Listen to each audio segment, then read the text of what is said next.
నమస్తే welcome to mid day news నేను Shivani bulletin ముందుగా హెడ్లైన్స్ చూద్దాం ఎన్నికల తర్వాత బీఆర్ఎస్ మనుగడ ఉండదు ప్రస్తుత పరిస్థితులకు కేసీఆర్ కారణమన్న ఉత్తమ్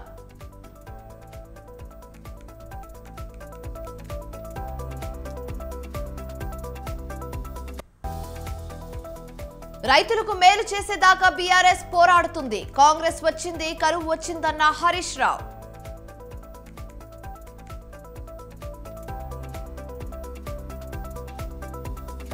ఎంపీ ఎన్నికల్లో 16 స్థానాలు గెలుస్తాం కాంగ్రెస్ కు ఇవే చివరి ఎన్నికలన్న జగదీష్ రెడ్డి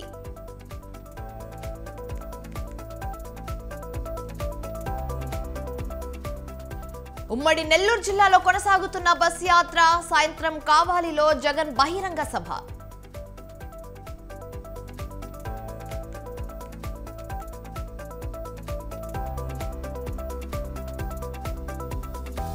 ఢిల్లీ రౌస్ అవెన్యూ కోర్టును ఆశ్రయించిన కవిత లిక్కర్ కేసులో సిబిఐ విచారణను వ్యతిరేకిస్తూ పిటిషన్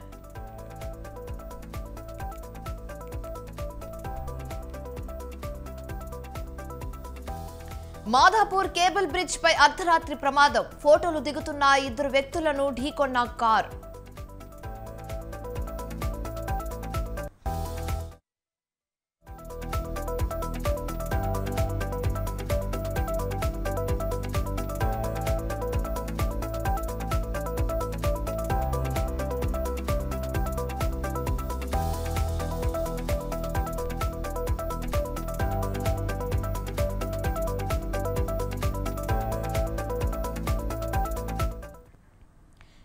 బ్రేకింగ్ న్యూస్ చూస్తున్నాం. సికింద్రాబాద్ కంటోన్మెంట్ కాంగ్రెస్ అభ్యర్థిగా నారాయణ శ్రీ గణేష్ ను ప్రకటించింది హైకమాండ్.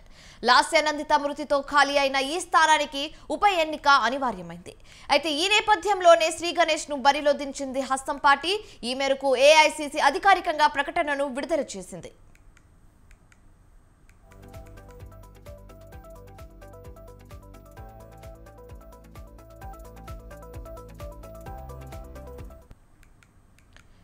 సికింద్రాబాద్ కంటోన్మెంట్ కాంగ్రెస్ అభ్యర్థిగా నారాయణ శ్రీ గణేష్ ను ప్రకటించింది హైకమాండ్. లాస్యానందిత మృతితో ఖాళీ అయిన ఈ స్థానానికి ఉప ఎన్నిక అనివార్యమైంది. అయితే ఈ నేపథ్యంలోనే శ్రీ గణేష్ ను బరిలో దించింది హస్తం పార్టీ. ఈ మేరకు ఏఐసిసి అధికారికంగా ప్రకటనను విడుదల చేసింది. ఇక ఇదే అంశానికి సంబంధించి మరింత తాజా సమాచారం మా ప్రతినిధి రాజు ఫోన్ ఇన్ ద్వారా అందిస్తారు. రాజు చెప్పండి. Right Priya, Congress party cantonment నియోజకవర్గానికి సంబంధించి ఉప ఎన్నికకు సంబంధించి అభ్యర్థిని ప్రకటించింది. నారాయణ శ్రీ గణేష్ పేరును కూడా ప్రకటిస్తూ కొద్దిసేపటి క్రితమే ఉత్తర్వులు జారీ చేసింది. అయితే ముఖ్యంగా నారాయణ శ్రీ గణేష్ బీజేపీ గత అసెంబ్లీ ఎన్నికల్లో బీజేపీ అభ్యర్థిగా పోటీ చేశారు. అయితే లాస్యానందిత తర్వాత 2వ స్థానంలో ఉన్నటువంటి శ్రీ గణేష్ టఫ్ ఫైట్ ఇచ్చారు. ఆ అనంతరం కూడా స్వల్ప మెజార్టీతో కూడా ఓడిపోవడం అనేది జరిగింది. ఆ తర్వాత కాంగ్రెస్ పార్టీ అధికారంలోకి వచ్చిన అనంతరం శ్రీ గణేష్ కాంగ్రెస్ పార్టీలో చేరారు. ఆ అనంతరం అక్కడ కంటోన్మెంట్ నియోజకవర్గంలో పర్యటిస్తూ మంచి గుర్తింపు తెచ్చుకున్నారు. అయితే ఈ నేపథ్యంలోనే ఆయనకు టికెట్ కట్టబెడుతూ కూడా కాంగ్రెస్ పార్టీ అధిష్టానం నిర్ణయం తీసుకుంది. అయితే కంటోన్మెంట్ నియోజకవర్గానికి సంబంధించి లాస్యానందిత గత ఎన్నికల్లో పోటీ చేశారు. ఆమె బీఆర్ఎస్ అభ్యర్థిగా పోటీ చేశారు. అయితే కాంగ్రెస్ అభ్యర్థిగా గద్దర్ కూతురు వెన్నెల పోటీ చేశారు. వెన్నెల థర్డ్ ప్లేస్ కు ఉండగా లాస్యానందిత దాదాపు 17,000 ఓట్ల మెజార్టీతో కూడా గెలుపొందడం జరిగింది. ఆమె ఇటీవల రోడ్డు ప్రమాదంలో మరణించడం జరిగింది. అయితే ఈ నేపథ్యంలోనే కంటోన్మెంట్ ఉప ఎన్నిక అనివార్యమైంది. ఈ సమయంలో మొన్నటి ఎన్నికల్లో కూడా అసెంబ్లీ ఎన్నికల్లో బీజేపీ అభ్యర్థిగా పోటీ చేసినటువంటి నారాయణ శ్రీ గణేశన్ ను కాంగ్రెస్ పార్టీ అభ్యర్థిగా ప్రకటిస్తూ కూడా కాంగ్రెస్ పార్టీ ఏఐసిసి నిర్ణయం తీసుకుని కొద్దిసేపటి క్రితమే ఉత్తర్వులు జారీ చేసింది. ఆయన అతి కొద్ది కాలంలోనే అక్కడ బలమైన నేతగా ఉన్నప్పటికీ పార్టీలోకి వచ్చిన అతి కొద్ది కాలంలోనే ఆయనకు పార్టీ టికెట్ కట్టబెట్టిందని చెప్పుకోవాలి. ముఖ్యంగా అక్కడ కంటోన్మెంట్ లో ఇప్పుడు దాదాపు 64 నియోజకవర్గాల్లో కాంగ్రెస్ పార్టీ గెలిచినప్పటికీ కూడా ఈ కంటోన్మెంట్ స్థానానికి కాంగ్రెస్ పార్టీ ప్రత్యేక ఫోకస్ చేసింది. ఎందుకంటే ప్రభుత్వాన్ని నిలుపుకునేందుకు కూడా కాంగ్రెస్ పార్టీ ప్రతి ఒక్క అవకాశాన్ని కూడా చేజిక్కించుకోవాలనేటటువంటి భావనలో ఉంది. కాబట్టి ఈ కంటోన్మెంట్ నియోజకవర్గానికి కూడా కాంగ్రెస్ పార్టీ బలమైనటువంటి అభ్యర్థిని దింపాలి. అప్పుడే కాంగ్రెస్ పార్టీకి మరింత బలం చేకూరేటటువంటి అవకాశం ఉంటుంది. కాబట్టి ఈ యొక్క నారాయణ శ్రీ గణేశన్ ను కూడా కాంగ్రెస్ పార్టీ అభ్యర్థిగా ప్రకటించింది. రైట్, థ్యాంక్ యూ రాజు.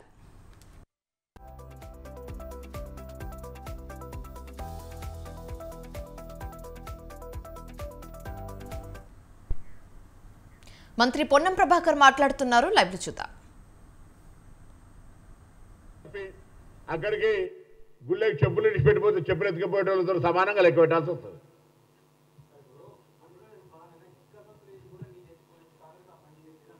ఇది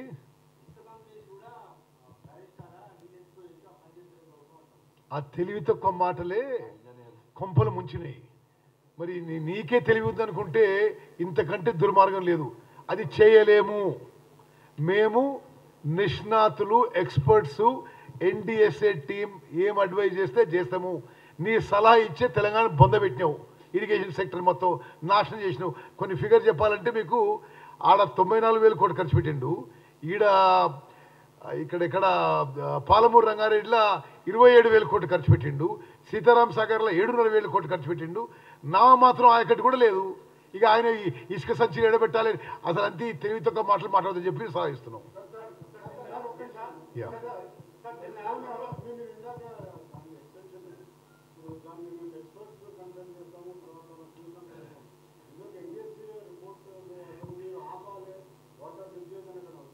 ఎస్, ఎన్డీఎస్ఏ రిపోర్ట్లో చాలా స్పష్టంగా స్టోరేజ్ చేయొద్దు, ఎందుకంటే ఈ డిజైన్లో లోపం ఉన్నట్టున్నది. 2 పిల్లర్లు కాదు ఈయన హౌలా మాటలు, మొత్తం అన్ని పిల్లర్లు ఇదే టెక్నాలజీతో డిజైన్ చేసిండ్రు. 3 బ్యారేజ్లు ఇదే టెక్నాలజీతో డిజైన్ చేసిండ్రు. అన్ని బ్యారేజ్లకి ఇదే ప్రమాదం ఉంటుంది. మేము చెక్ చేసే వరకు మీరు దీన్ని ముట్టొద్దు అని చెప్పి, నీళ్లు నింపొద్దు అని చెప్పి ఎన్డీఎస్ఏ లిఖితపూర్వకంగా ఇచ్చింది. Okay, I'll give it to you. అంటే I'm not right today, but I'll give it to you.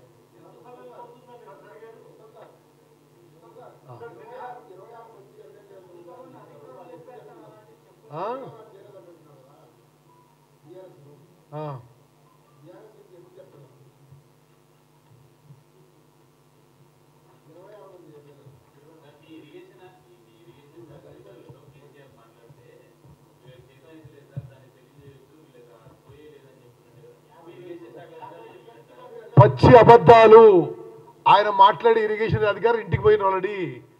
మరి వాళ్ళు పనిచేసేటోళ్ళు ఎవరు మాట్లాడతలేరు. దొంగ మాటలు, అబద్ధాలు మాట్లాడుతున్నారు కేసీఆర్. ఒక నిమిషం, నేను మీరు చెప్పిన దానికి కొంత క్లారిటీ ఇస్తా రవికాంత్. బ్యారేజీల్లో సీపేజీలను గోరంతులు కొండంతులు చేసి చూపించి కాళేశ్వరం ప్రాజెక్టుని పనికిరాని ప్రాజెక్టు ముద్ర వేస్తున్నారు. సరే, అయితే ఇంకా దాని కంట్రీషన్ అన్నాడు. నేను రిటర్న్ రిప్లై చెప్తున్నా మీకు. ఇవి సీపేజ్ వాటర్ కాదు కేసీఆర్. వైఎస్ జగన్ ముఖ్యమంత్రి అయ్యాక రాష్ట్రంలో అనేక కుటుంబాలు ఆర్థికంగా బలపడ్డాయని అన్నారు మంత్రి పెద్దిరెడ్డి రామచంద్రారెడ్డి. చిత్తూరు జిల్లా పుంగనూరులో మంత్రి పెద్దిరెడ్డి ఎన్నికల ప్రచారాన్ని నిర్వహించారు. విద్య, వైద్యం కోసం వేల కోట్ల రూపాయలు ఖర్చు చేసి ప్రజలకు అండగా నిలుస్తున్నారన్నారు. 5 ఏళ్లలో నియోజకవర్గాన్ని పూర్తి స్థాయిలో అభివృద్ధి చేసి చూపించామని ఈ సందర్భంగా తెలియజేశారు. అయితే తమ అమూల్యమైన ఓట్ను ఫ్యాన్ గుర్తుకు వేసి సీఎం జగన్ను మళ్లీ గెలిపించాలని పెద్దిరెడ్డి కోరారు. కాంగ్రెస్ పార్టీలో కుట్రపూరితంగా ముఖ్యమంత్రి అయ్యి జగన్మోహన్ రెడ్డి గారిని 16 నెలలు జైల్లో పెట్టి మన నియోజకవర్గానికి ముఖ్యంగా మనం పింఛా ప్రాజెక్ట్ నుంచి సదుం దగ్గర పాపిరెడ్డి గారి పల్లి దగ్గర ప్రాజెక్ట్ నుంచి మంజూరు చేసి పని మొదలుపెట్టే సమయంలో ముఖ్యమంత్రి మారి కిరణ్ కుమార్ ముఖ్యమంత్రి అయ్యాడు. అయిన తర్వాత దాన్ని నిలిపేసేదే కాకుండా మన దగ్గర ఏది కూడా అభివృద్ధి కార్యక్రమాలు జరగకుండా 3.5 సంవత్సరం మన సమయాన్నంతా కూడా వేస్ట్ చేశాడు. అలాంటి వ్యక్తి ఈరోజు మళ్ళీ వచ్చి ఇక్కడ పోటీ చేస్తూ ఉన్నాడు.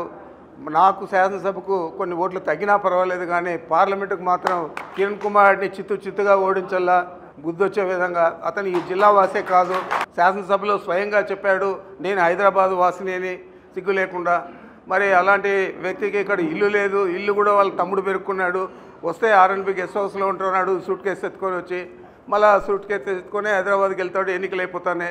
మరి ఇలాంటి సీఎం జగన్ పాలనలో విధ్వంసం తప్ప అభివృద్ధి లేదన్నారు టీడీపీ జాతీయ ప్రధాన కార్యదర్శి లోకేష్. గుంటూరు జిల్లా తాడేపల్లిలోని బ్రేక్ఫాస్ట్ విత్ లోకేష్ కార్యక్రమంలో పాల్గొన్నారు. మంగళగిరిలో అభివృద్ధి శూన్యమని విమర్శించారు. తాము అధికారంలోకి వస్తే అనేక సంక్షేమ కార్యక్రమాలు అమలు చేస్తామని, మంగళగిరిని దక్షిణాదిలోనే గోల్డెన్ హబ్గా తీర్చిదిద్దుతామని తెలిపారు. 2014లో మళ్ళీ నవ్య ఆంధ్రప్రదేశ్ ప్రయాణం ప్రారంభించాం. ఆంధ్ర రాష్ట్ర విభజన ఆంధ్రులు కోరుకుంది కాదు. తెలంగాణ సీఎం రేవంత్ రెడ్డిపై బీజేపీ రాష్ట్ర అధ్యక్షుడు కిషన్ రెడ్డి ఫైర్ అయ్యారు. కాంగ్రెస్ పార్టీ ఇచ్చిన హామీలను నెరవేర్చడం లేదని ఆరోపించారు. మాటల గారడీతో ప్రభుత్వం ప్రజలను మోసం చేస్తుందన్నారు. హామీలు అమలు చేయకుండా రాహుల్ ఏ ముఖం పెట్టుకొని తెలంగాణకు వస్తారని ప్రశ్నించారు. బీజేపీ ఆవిర్భావ దినోత్సవం సందర్భంగా హైదరాబాద్లోని బీజేపీ ఆఫీసులో కిషన్ రెడ్డి పార్టీ జెండా ఎగురవేశారు. వచ్చే ఎన్నికల్లో బీజేపీ అత్యధిక మెజారిటీతో గెలిచి మరోసారి ప్రధానిగా మోదీ గద్దె ఎక్కుతారని కిషన్ రెడ్డి ధీమా వ్యక్తం చేశారు.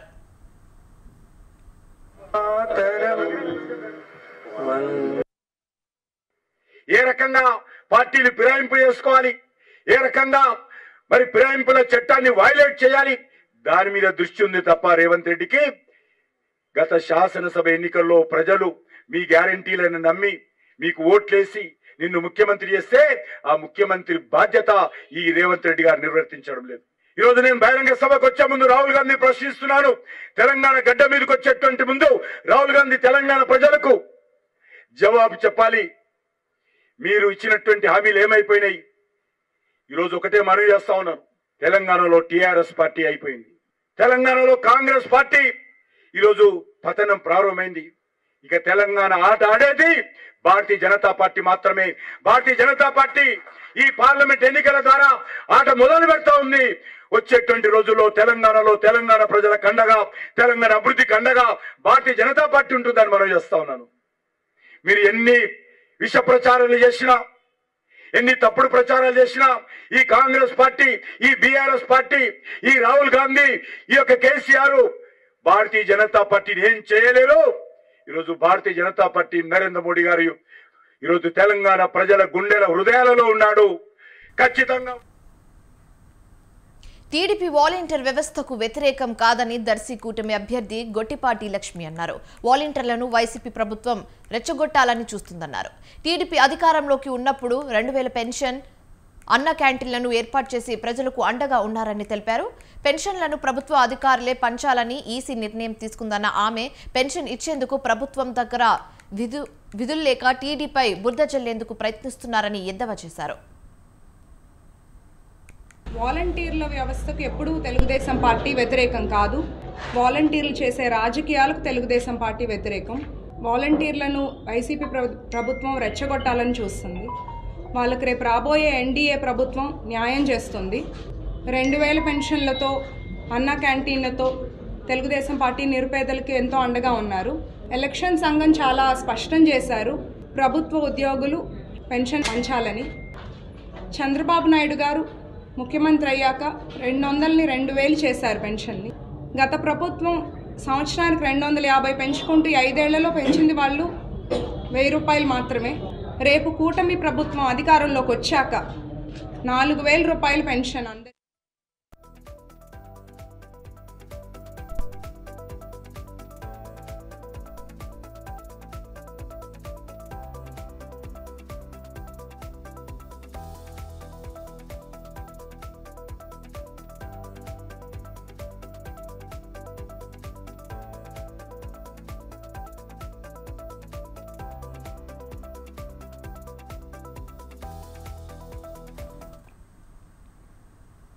సీఎం రేవంత్ రెడ్డి క్రికెట్నే కాకుండా రైతుల గురించి కూడా పట్టించుకోండి అని జగిత్యాల జిల్లా కోరుట్ల ఎమ్మెల్యే కల్వకుంట్ల సంజయ్ అన్నారు. మెట్పల్లి పట్టణంలోని పాత బస్టాండ్ వద్ద ఏర్పాటు చేసిన రైతు దీక్షలో పాల్గొనిన ఆయన రైతులకు మద్దతు తెలిపారు. కాంగ్రెస్ పార్టీ అధికారంలోకి వచ్చినప్పటి నుంచి రైతుల్లో రైతు ఆత్మహత్యలు పెరిగాయన్నారు. రైతులకు ఇచ్చిన హామీలు ఒకటి కూడా కాంగ్రెస్ నెరవేర్చలేదన్నారు. రైతులకు వెంటనే రుణమాఫీ, పంట నష్ట పరిహారం అందాలని డిమాండ్ చేశారు. బీఆర్ఎస్ హయాంలో కలకలలాడిన చెరువులు, కుంటలు, కాలువలు నేడు వెలవెలబోతున్నాయన్నారు. రైతులకు బీఆర్ఎస్ పార్టీ అండగా ఉంటుందని ఆయన హామీ ఇచ్చారు.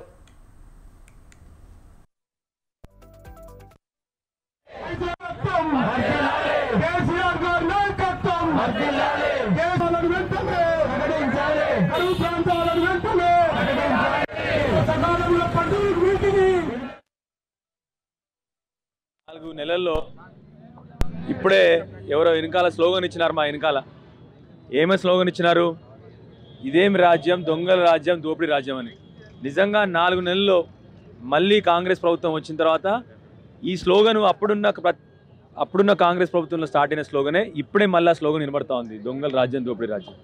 గత 4 నెలల్లో రైతులను దోపిడీ చేసినారు తప్ప ఒక్క పని రైతుల కోసం చేయలేదు. మీరే రాగానే డిసెంబర్ 9వ తారీఖున రైతులకు 2 లక్షల రుణమాఫీ అని చెప్పినారు. కనీసం ఇప్పటి వరకు రుణమాఫీ చేయకపోగా ఆ రైతుల గోసని, వాళ్ళకి కక్షగట్టి రైతులని సావగొడుతున్న ప్రభుత్వం ఇది. ఓవైపు నిప్పుల కొలిమిల భానుడు విరుచుకుపడుతుంటే హాస్పిటల్లో ఏసీలు, ఫ్యాన్లు పనిచేయక ఉక్కపోతతో ఉక్కిరిబిక్కిరవుతున్నారు కామారెడ్డి జిల్లా ప్రభుత్వ హాస్పిటల్ రోగులు. మాతా శిశు సంరక్షణ, అత్యవసర చికిత్స విభాగాల్లో ఏసీలు, కొన్ని చోట్ల ఫ్యాన్లు పనిచేయడం లేదు. దీంతో హాస్పిటల్లో అడ్మిట్ అయిన రోగులతో పాటు వారి బంధువులు ఉక్కపోతకు ఇబ్బందులు పడుతున్నారు.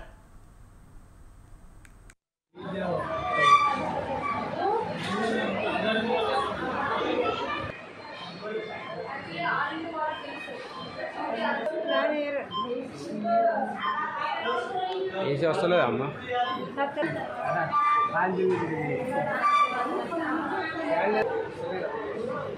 అదే విషయం మాట్లాడాలి, మేము రిపోర్ట్ వాళ్ళం.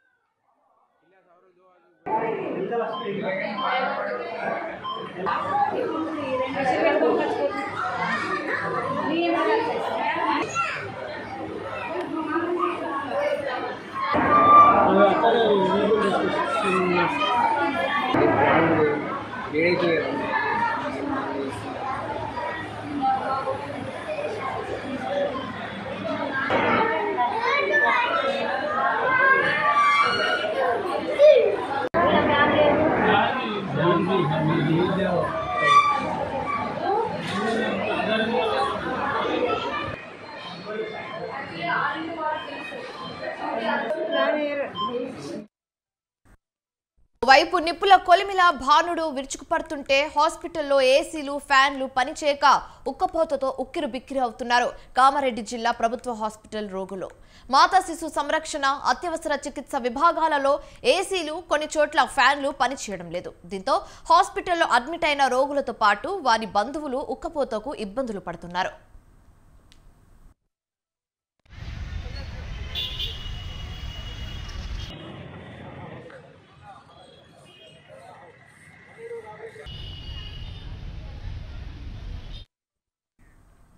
సజ్జల రామకృష్ణారెడ్డి మాట్లాడుతున్నారు, లైవ్ లో చూద్దాం. ఇదిగా ఆత్మవిశ్వాసంతో అడుగులేస్తూ ప్రజలతో ప్రేమగా, పేదలతో ప్రేమగా, మహిళలు, పిల్లలు అందరూ ఎగబడి జనసముద్రం కనపడుతున్న జగన్మోహన్ రెడ్డి గారిని అనగాలి. జనం ఏమనుకుంటారో మొహం మీద ఉమ్మేస్తారనే ఇది కూడా లేకుండా ఎలా అలా తయారయ్యాడంటే సెనిలిటీ అని అనుకోవాలి. 73-74 ఏళ్ల తర్వాత సెనిలిటీ అంటే గుర్తొచ్చింది. నేను అది ఏదో ఇది అనుకున్నా. మొన్న చూస్తే తిరుపతిలో మాట్లాడుతూ అది నిజంగానే అన్నాడంట. బీజేపీతో ఈయన పొత్తులో ఉన్నాడు. వరప్రసాద్ అభ్యర్థికి ఓటేయండి, బీజేపీకి వేయొద్దు, వృధా అవుతుంది మీరు వేస్తేనే అంటున్నా అంట. ఆయన నిలబడింది బీజేపీ అభ్యర్థిగా. ఈయన మర్చిపోయినాడు, తనే అభ్యర్థుల సెలక్షన్లో తనే ఉన్నాడు. ఆ వరప్రసాద్ నటి ఇప్పుడు మా పార్టీ ఎమ్మెల్యేగా 19 ఎన్నికల్లో గూడూరుకి ఎలక్ట్ అయిన వరప్రసాద్ను బీజేపీ అభ్యర్థిగా ఈయన పెట్టి తిరుపతిలో పెట్టాడు. ఆయన మర్చిపోయినాడు చంద్రబాబు నాయుడు. అది మొన్న అంటున్నాడు, నేనేమన్నా ఎందుకు అట్లా వచ్చింది అబ్బా ఏమన్నా అనుకుంటే మళ్ళీ నిజమే అంటున్నారు. ఇంకా అలాంటివి అయితే కొల్లలు చెప్పాలంటే. ఈయన వ్యవస్థల గురించి, వ్యవస్థల మీద ఏ రకంగా ప్రెజర్ పెడుతున్నాడు అని అంటే, ఈరోజు అపోజిషన్ కాబట్టి డెస్పరేషన్లో అనుకుంటే మళ్ళీ గుర్తొచ్చి తీయించిన. మీరు చూడండి, 19లో కూడా ఆ రోజు అధికారంలో ఉన్నాడు ముఖ్యమంత్రిగా. ముఖ్యమంత్రిగా అధికారంలో ఉండి ఎలాంటివి చేశాడో ఒక్కసారి చూడండి. పెట్టమ్మా సౌండ్.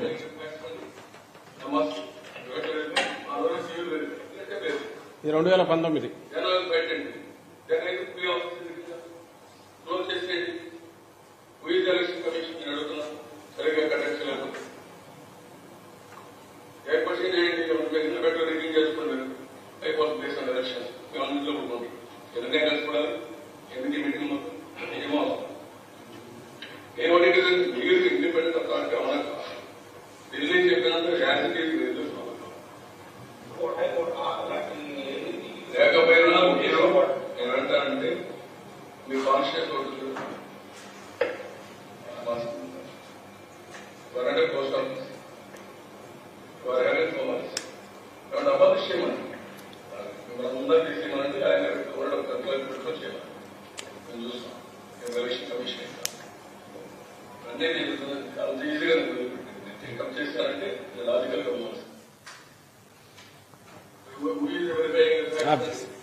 ప్రతిపక్షంలో ఉంటే ఏదో డెస్పరేషన్లో అని అనుకోవచ్చు.